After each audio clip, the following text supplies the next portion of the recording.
అఖిల భారతీయ బ్రాహ్మణ కరివెన నిత్యానంద సత్రం 16వ బ్రాంచ్కి అడుగులు పడుతున్నాయి. కలియుగ దైవం తిరుమల తిరుపతి వెంకటేశ్వర స్వామి పాదాల చెంత కపిలతీర్థంకు సమీపంలో 600 చదరపు గజాల స్థలాన్ని కొనుగోలు చేయడము, శంకర జయంతి పర్వదినం నాడు శుక్రవారం తిరుపతిలో రిజిస్ట్రేషన్ జరగడం చకచకా సాగిపోయాయి. సత్ర సముదాయాల కార్యదర్శి doctor N Venugopal, joint secretary Chidambaram, working committee member Prabhakar, Ramesh తదితరులు ఈ కార్యక్రమంలో పాల్గొని రిజిస్ట్రేషన్ ప్రక్రియను పూర్తి చేశారు. దీనికి ముందు కోశాధికారి గోపాలని హరిహర్రావు, మరో joint secretary Ramakrishna, working committee member సీతారామాయలు, రమేష్, ప్రభాకర్లు తిరుపతిలో దాదాపు 4 రోజుల పాటు 20 స్థలాలను పరిశీలించి వాటిల్లో 3ని ఎంపిక చేసి ఆ తర్వాత ఫైనల్గా ప్రస్తుతం రిజిస్ట్రేషన్ జరిగిన స్థలాన్ని కొనుగోలు చేశారు. 90 వెడల్పుతోటి 60 లోతుతోటి కపిలతీర్థానికి అత్యంత సమీపంలో ఈ స్థలాన్ని గుర్తించి వాటిని కొనుగోలు చేసేందుకు సమ్మతించారు. భూమి యజమాని రామచంద్రరాజుకు వారి ఇంటికి వెళ్ళి మాట్లాడడము అన్నీ చకచకా సాగిపోవడంతో ఈరోజు రిజిస్ట్రేషన్ ప్రక్రియ అత్యంత వేగంగా సులువుగా సాగిపోయింది.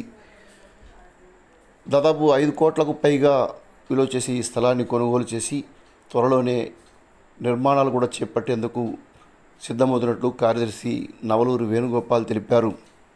అయితే 1.5 సంవత్సరం పాటు నిర్మాణాలు జరుగుతాయి కాబట్టి అప్పటి వరకు సత్రాన్ని నిర్వహించాలనే ఆలోచనతో సమీపంలోనే అద్దె భవనాన్ని కూడా తీసుకొని దాన్ని జూన్ 8వ తేదీన ప్రారంభించేందుకు అన్ని రకాల ఏర్పాట్లు చేస్తున్నట్లు డాక్టర్ నవలూరి వేణుగోపాల్ ఏబీసీ ఛానల్కు తెలిపారు. అద్దె భవనంలో సత్రం నిర్వహిస్తూ నూతన భవనం నిర్మాణం పూర్తయిన తర్వాత ఆ భవనంలోకి వెళ్తామని సందర్భంగా ఆయన తెలిపారు.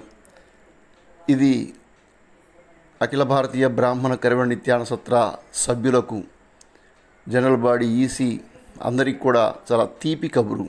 అంతేకాదు ఉభయ రాష్ట్రాల్లోని బ్రాహ్మణులందరికీ కూడా చాలా అద్భుతమైన విషయం. ఎందుకంటే ప్రతి తెలుగువారు, ముఖ్యంగా బ్రాహ్మణులు తిరుమల తిరుపతి వెంకటేశ్వర స్వామిని దర్శించుకోవడం చాలా ప్రీతిపాత్రంగా భావిస్తారు. తిరుమలలో మనకు సత్రం లేకపోవడంతో కనీసం తిరుపతిలోనైనా ఏర్పాటు చేసి వారందరికీ కూడా రుచిగా శుచిగా భోజనం ఏర్పాటు చేయాలని, గదులు ఇవ్వాలని చెప్పేసి కరివెన సత్రాల సముదాయం నిర్ణయించింది. అందుకే అక్కడ స్థలం తీసుకోవడం, అదేవిధంగా అద్దె భవనం తీసుకోవడం పూర్తి చేసింది.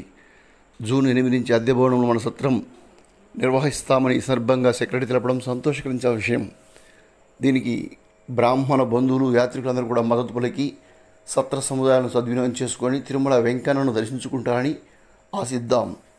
అదేవిధంగా కమిటీలోని ప్రతి ఒక్కరూ కూడా తిరుపతిలోని సత్రాన్ని అభివృద్ధి చేసేందుకు అడుగులు వేద్దాం.